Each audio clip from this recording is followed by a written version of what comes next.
we just told you the breaking news out of Alabama that the governor has made the decision to remove the Confederate flag from the state capitol grounds there as well.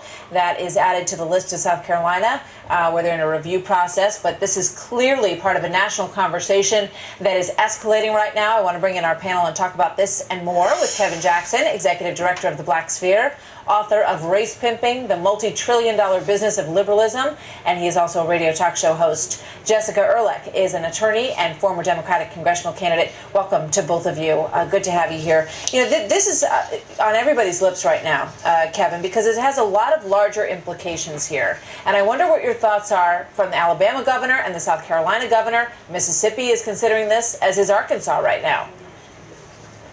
Well, let's hope that it eradicates racism. Martha, I mean, that's essentially what the left is after. You know, they never give up anything. This is such a red herring that takes away from the real issue that liberals created this kid that shot up this church. And South Carolina did what America does, which is they responded by saying, we're a family. We're not going to buy into this nonsense of it being, you know, it may have been racially motivated, but we're not racially motivated here. So, you know, blaming the flag is ridiculous. It's not going to do anything. And in fact, I think it's a silly thing to do, because what essentially the left is trying to say is, let's eradicate history. If ever history doesn't fit the narrative that we want, let's get rid of it.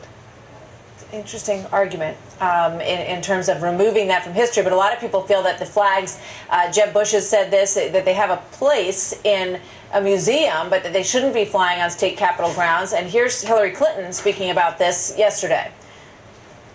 I appreciate the actions begun yesterday by the governor and other leaders of South Carolina to remove the Confederate battle flag from the State House, recognizing it as a symbol of our nation's racist past. It shouldn't fly there. It shouldn't fly anywhere.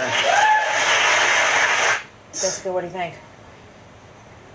Well, I mean, I disagree with Kevin that this is just a left issue. I don't think Nikki Haley or the South Carolina State Legislature or the governor of Alabama would consider themselves to be on the left. This is an issue that we address as a society, as Americans, as the way that we want to perceive ourselves, that these states want to carry on and respect what's happened, obviously, in our history. But we're talking now about something that's happened well over 100 years ago, and we need to move forward. I think most importantly, what's not in that clip of Hillary is that there are issues that go beyond, which I think Kevin would agree on here, just whether there's racism will be eradicated by removing the flag. It certainly won't. That's just a symbol. But what we need to have are politicians and people like Hillary Clinton, who not only have a long history of working to make sure that we have more equality in this country, but that have solid programs to make sure that happens going forward. I hear what you're saying. But here's what it's leading to, okay? Because now we're hearing about removing potentially Jefferson Davis's statue from the U.S. Capitol. We're getting, people who are nervous because they have elementary schools in their communities that are named after Confederate war leaders. So, at Robert E. Lee, there's discussion about removing Robert E. Lee statues from places as well. Do we always sort of get caught up in this hysteria that these are the things that are going to make a change in this country and make everybody feel better, when in reality, it does absolutely nothing to do that, Kevin? Yes, Hillary Clinton has used the Confederate flag in her own campaigns with Bill Clinton. And if you're going to go back in history and start eradicating things, let's begin with the Democrats. They're the biggest racists on the planet. Their platform was begun with racist intentions. So go back and look at those platforms and let's start getting rid of.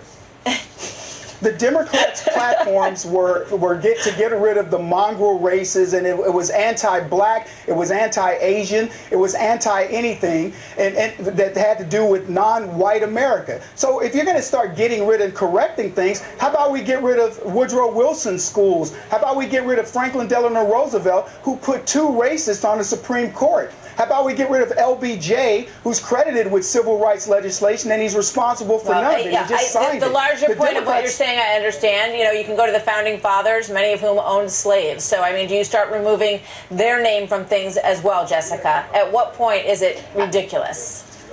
Well, I think it goes to the point that we were actually making, which is that you need to start actually focusing on policies like new business tax credits, on pre-K education, on making sure that our communities are stronger, Nice, that we have a better economy, and that we are all being, brought up, because that's sort of the whole point, is that we have more equality in our society. And there are actual programs and things that need to happen here. You can't eradicate hate completely unless you do what people did in South Carolina, which is come together and say, we're not going to let that happen. We're going to make sure that love and our religion are guiding us. However, there are ways that you can make our entire society better, as we've seen in the history of this country, by making sure that we've got leaders and lawyers. I don't think anyone has set a better example than the people of Charleston, South Carolina in this issue. That's exactly right. And we haven't really heard that much about that from our leaders. President Obama is going to speak at Clementa Pinckney's funeral service. He'll do the eulogy on Friday. And I hope, Kevin, that he spends some time talking about the importance of faith in that community, the importance of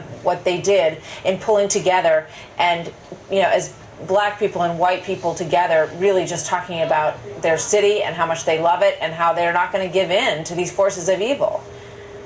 Martha, it's going to be a pander, just like Hillary Clinton's in St. Louis pulling a dolazol, acting as if she's black, hanging around a bunch of black folks like she really cares. She doesn't care. Barack Obama doesn't care about anything about South Carolina, except it promotes some sort of a racist narrative about this. The citizens of South Carolina did the right thing. They don't care about the flags. They don't care about anything except sticking together. They've got an Indian ancestry governor, and they've got Tim Scott. They've proven that this country has overcome racism, and this is what we're talking about, a silly symbol that quite frankly is nothing more than Southern pride.